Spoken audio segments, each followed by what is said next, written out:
Hello and welcome to Seedy Location. Sorry, forgive me, this is like my fourth time recording this, so I'm a bit miffed. Anyway, this is just a video explaining the new rules I've got for a new version of Android Netrunner.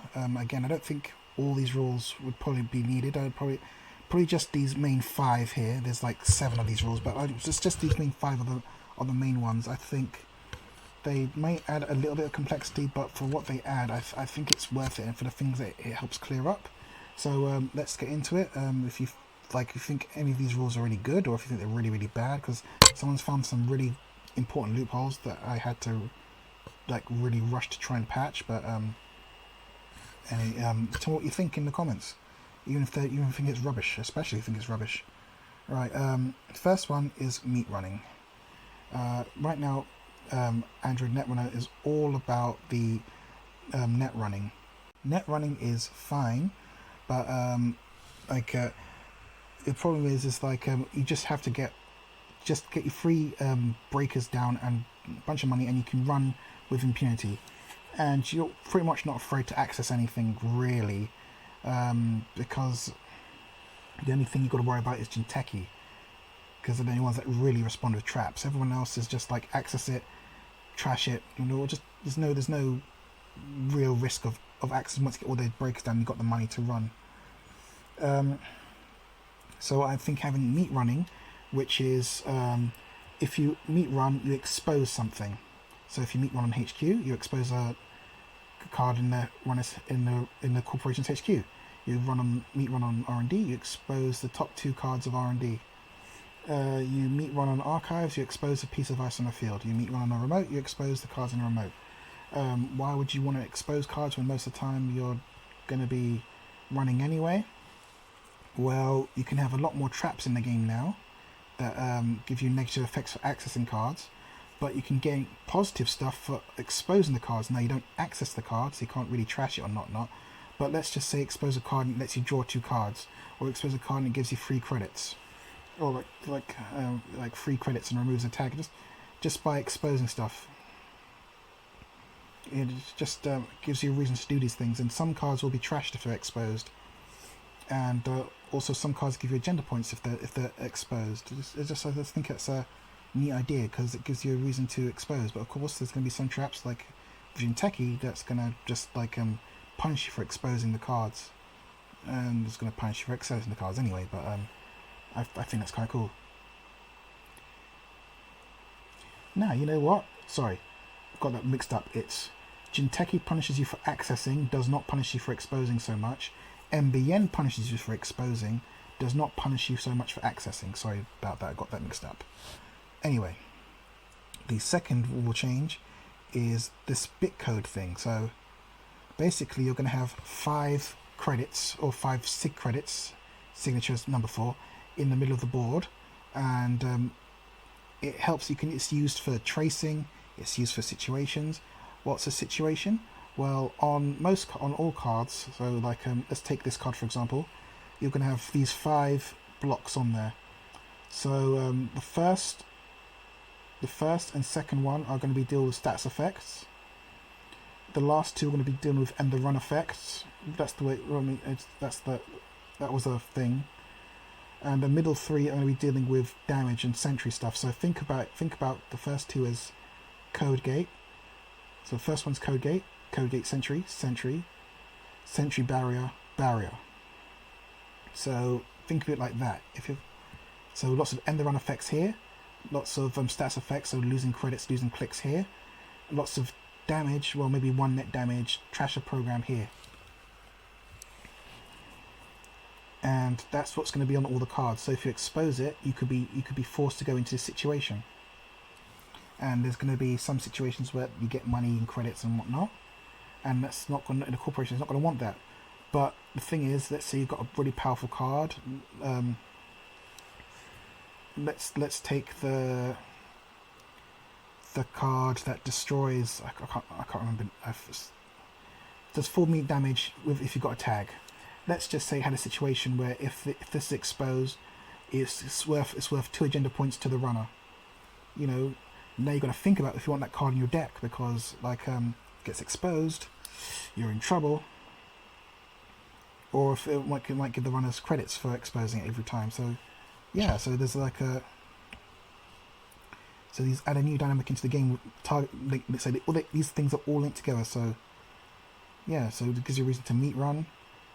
It gives you a reason to like use the signature. So signatures is 5 credits in the middle, and you can use it for tracing. So tracing is no longer going to be about who has the most money. It's going to be which side is the signature on, which way are things going. So signature starts off all zeros, all blanks. So face down, face down, face down, face down, all 5. Let's say the corporation comes with a trace 1. So the corporation starts on 1. Since all 5 are down, the runner can just remove 1 sig on spend it, flip it over to up to 1, put on their side. So there's only 4 face down left, and it matches the corporation's signature because there's nothing for the runner, nothing for the corporation to spend. So 1 and 1, done. But at the end of that, there's 4 face down coins and 1 face up coin. So signature credit. And so if the corporation does another trace 1, they can have the 1 there, and they can spend that 1 face up, and now it's trace 2. So there's 4 face down coins left in the middle of the board, and the runner has to flip over 2 face up to match the trace. Trace ends, and now there's 2 coins face up. So as you can see, the corporation's trace strength is building up the more the runner has to defend against it. So as the game goes on, trace is going to become more and more threatening until eventually the corporation can let out a big one. So yeah, so it might not get back-to-back hits, but even weak traces can prove threatening. And there's going to be cards that the runner can spend to increase their sig temporarily, so on and so forth like that. And I think that's going to add a really cool dynamic, because like I said, all these things are really cool, because like I said, meet running, so you don't have to, so it's not all about the same runs. You've got to think, do I meet run now, do I not? You've got to think, what situation I'm going to get myself into. Is it going to be a good situation, a bad situation? And let's take a criminal card, easy pickings. It deals with the middle situation, it deals with the situation on the end. Force shutdown deals with the situation in the middle, and the 4th situation.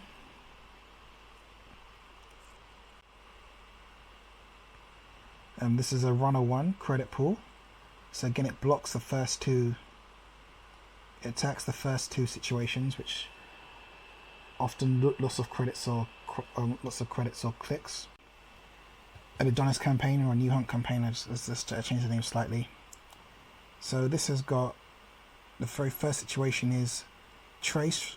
The runner has a trace for 1. So the runner starts off with 1. The runner initiates the trace on this one, and if the runner wins the trace, they get 1 credit. So the corporation can just try and prevent the trace. They've actually got to stop the trace, or the runner gets 1 credit for getting into the situation. The second part is the corporation does a trace, and if the corporation wins the trace 1, the corporation gains 2 credits. Then the runner, in this third situation, does a trace. So this is where the sentry is in the middle situation. The runner does a trace 1. If the runner wins the trace, they draw 1 card. There's nothing on the 4th situation, nothing on the 5th part of the situation. But yeah, that's just the kind of effects that can happen. Project Revival. So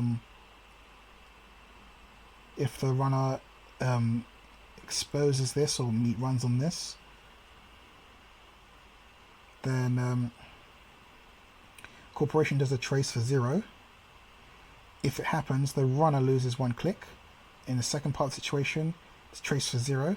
If it gets through, the runner loses 1 click. Third part of the situation, if the trace goes through for 0, the runner loses 1 click. So that's first 3 ones do all lose 1 click. HB and NBN tend to focus on the first bits of the situation. So NBN does all bits of the situation. They're all over the place. Jinteki tends to be about the middle mostly for net damage, and Wayland tends to do the last 2 for end the run. And another thing, if you expose a card, something called prep is going to happen. So the status effects applied of prepped, which is the last card exposed. So like let's say you prep a card in HQ, that card is marked, it's prepped. So a criminal will tend to access prepped cards. Shapers, will tend to have prep cards, prep effects that affect R&D. So it gives them more access in R&D if it's prepped. If they can tell which card, so like if they can guess which card they're gonna access, if it's like an ICE asset or an agenda, they get more accesses, and that's why you want to prep. And anarchs are gonna destroy prepped cards, so that's why they're gonna want to run archives and like see these, like prep the ICE, and like they're gonna destroy based on what type of ICE it has. So like they're gonna. It's just so cool. It all works together. It all gives you something to do, and it's like it's not just oh, I'm just gonna get the free breakers and run. You have to actually think about it and do stuff. And finally, keywords. So like you got like a flying here. So like this is like a click symbol, and you've got click symbols. So you can have like other types of symbols like take a damage or draw a card symbols, just something like that. Or symbols for board states. So I'm going to try and show you that now. I'm going to show you keywords for board states. So if you're cornered, that means you've got 0 to 2 cards. If you're working, you've got 3 to 4 cards. If you're famous or famed, then you've got 5 or more cards. Okay, if the runner's blind, that means you've got 0 to 2 agenda points. If you're seeking, that means you've got 3 or 4. If you're closing, you've got 5 or more agenda points. And if you're poor, you've got 0 to 4 credits. Coasting, 5 to 10. Or if you're booming, then you've got 11 or more. What this does is, like, let's say the runner is booming. I just had to say booming. They've got 10 or more credits. NBN can play a card that like drains their credits and makes them lose 5 credits. It brings them back down to coasting. So again, it's not the card doesn't like drain you down to 0. You can have cards that do that, but like the cards are specifically targeted and balanced out depending on the situation. And so lots of criminal cards will have better effects if you're blind. So in the early game, which is going to be defined as being blind, you're blind to the truth. You don't care. You don't know what your crime is doing to people. You're gonna act with impunity. You're gonna be able to bypass like 2 pieces of advice or do more stuff.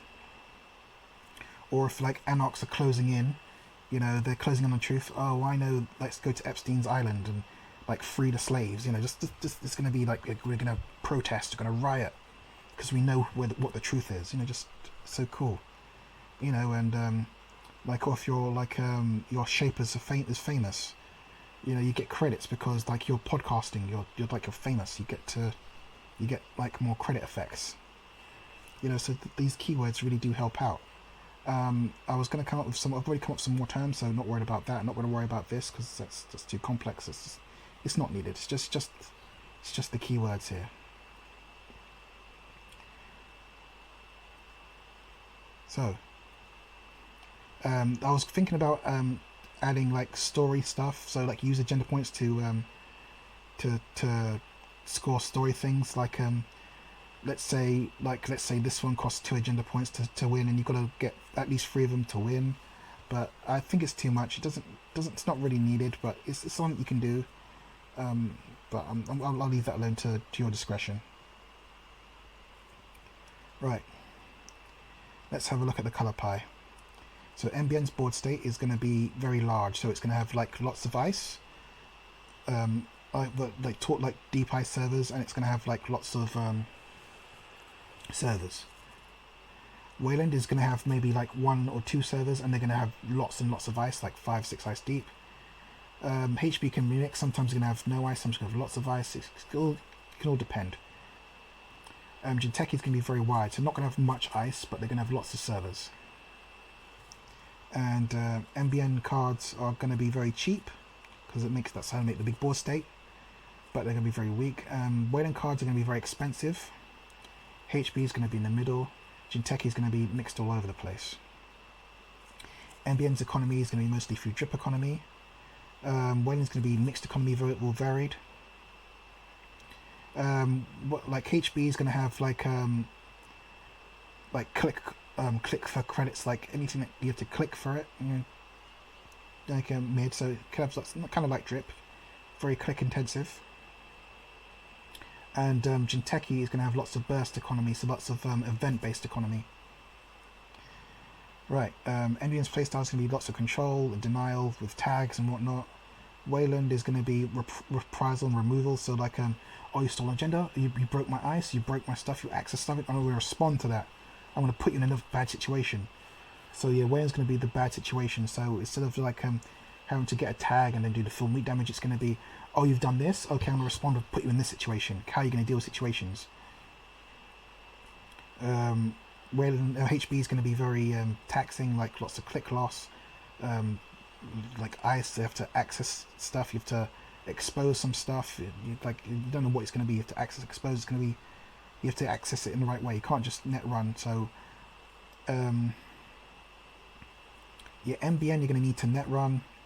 Wayland you're going to have to expose more. HB it's going to be both, you don't know what it's going to be. Jinteki you might want to expose, you have to expose to find out what you need to access, and that's going to be the playstyle for that. As for the runners, Shaper is going to be very strong at net running, so their big rig is going to just like buff them up a lot, but if they get hit by meat damage it's going to like clear their board state with some other keywords which I'm going to show you next. They're weak in meat running, so they tend to deal with the first two bits of the situation, the co-gate kind, so they're going to, so if like click loss and money loss situation, those stats effect ones, they tend to deal with the first two bits of a situation. So they're going to be very weak to sentry or meat damage and end the run situations. Okay, they're very good when they're strong when they're famous, so when they've got lots of cards. They're going to have lots of recurring credits, so they're going to be stronger when they're, so they're going to be okay when they're poor. They're going to be okay when they're seeking, so between like 3 to 4 agenda points. So again, when they're not blind to the truth, but when they're like, oh look, I've got something to do now, I've got a thing to podcast about. I don't know a lot about it, but yeah, they're going to podcast about it. They're not going to be experts, they're not going to be low, but they're going to be on it. That's when they're strongest there. Anox, weak at net running. The breakers are going to, that means the breakers are going to attack the runner, and they're going to start removing cards from the heap or trashing themselves and self-destruct. But they're going to be very strong at meat running, so they're going to be dealing with lots, dealing very well with end the run situations. So they tend to get past them a lot. They might lose a few clicks, they might lose some credits, but they won't end the run, and they might take some damage, but the run won't end. And they're very strong while cornered, so like they'll have damage prevention effects when they've got 2 or less cards in their hand, so they're going to need to keep them alive. They're going to be good while coasting on credits, so like between 5 to 10 credits, they're going to be very strong there, coasting. So they're going to be like, they might be dealing drugs or whatnot, but it's not going to be make them rich, or it's not going to make them keep them poor. They're going to be just coasting along. They're going to be closing strong close. So when they're close to the truth, so when they've got 5 agenda points or more, they're going to be like, oh, I know where Epstein's Island is, I'm going to go there, protest, or this person's a criminal, I'm gonna expose them, this corporation's doing something bad, let's protest, let's start a party, riot. So when they're closing on the truth, they're going to be very devastating. So the breakers are not going to attack them as much. They're going to have more damage prevention when they're closing in, you know. So just so it's going to be, it's all about trying to get to the last moments of the game. Criminal is going to be very mixed, so that means their breakers are going to be very expensive, or one-time use or bypass. The meat running is going to be very mixed as well, so they're going to be very good at the middle 3 situations that deal with damage. So they might get the run ended, or they might lose some clicks and some money. but they're not going to get damaged because they're going to be able to deal with the situations. So they're good when they've got like about 3 or 4 cards. So not when they've got so they don't want to be too famous because they're criminals, but they don't want to be too cut off either, because if they're cut off, then you know they'll get killed. They're good when they're blind to the truth, because they don't want to know what their crimes are doing to people. But if they start finding out, oh, my crimes are hurting people, oh damn, okay, I can't do it, I can't act as effective, I gotta try and be a bit nicer, you know. So like early game is going to be very like bypassing 2 pieces of advice, like they're going to get in very early. You also do good when they're booming and rich. Yeah, rich criminals, very happy criminal, like lots of good for the breakers. Right, so the unique ones like Adam and etc. and the virus and the sysop lady, you know, they're going to have their own mix and match of unique things from each. But neutral is going to be like a weaker version of all of these. So that's what I got here, and I think it's going to be very interesting. I mean, okay, I'll show you some of these effects. Let's have a look at some of these effects. So look, I've got like a thing for the symbols here, but look at some of these status effects. So you can have like a delete. So if you delete a card, that's when the runner's heap is shuffled, and then like it's sort of just like face down shuffled, and then the top card is revealed, and then that card is removed from the game. So what does this let you do? Because then you could have like breakers that cause heat. Now that means after you use a break at the end of the run, you either trash the card or delete a card from the heap. Well, you can have like something like heat too. Okay, so if you use this breaker at the end of the run, you've got to delete 2 cards, and this stops recursion. So let's say you've got like lots of account siphons, well, they could get deleted. So any strong cards that gets used, they can get deleted. It's really good. So the Anarch self balances. So all these cards that get used cause deleting, and like or they can have like a unstable card. Let's take clone chip. Clone chip can be unstable. So let's say it's a hardware. So let's say you've got a piece of hardware and that hardware gets trashed. Any cards that are unstable get trashed also. So let's say you've got 2 clone chips. You use one card, trash it. Now, but if it gets trashed by the corporation, then the other card is trashed as well. So yeah, so basically risk and reward. So if you've got an unstable card, it's really strong. But if but corporation just has to trash one card, and it gets lost. And then cards can be brittle. So for example, if you take meat damage or brain damage, that card is trashed. And there's like lots of these effects. So that way, you can regulate some of these stronger cards. I mean, corporations can have their own thing as well. It's like in response. So like I said, the runner didn't run last turn. Well, in response, the first clicker can play this card, and it's just basically it just stops like if there's like if there's certain things or methods of play or non-interactive play, well then you can respond to it. And you can give the runner options. So like let's just say the runner can choose either take free meat damage or lose all your money, just like your money or your life, just something cool like that. You know, there's all these effects can be so cool. It's just really cool. So hopefully you found this interesting as I do, because again I really do like these effects. I really think these changes really do add a lot to the game, and the level of complexity is not that much. It's just a hurdle to learn it, but it really does add to the game. So hopefully you like them too.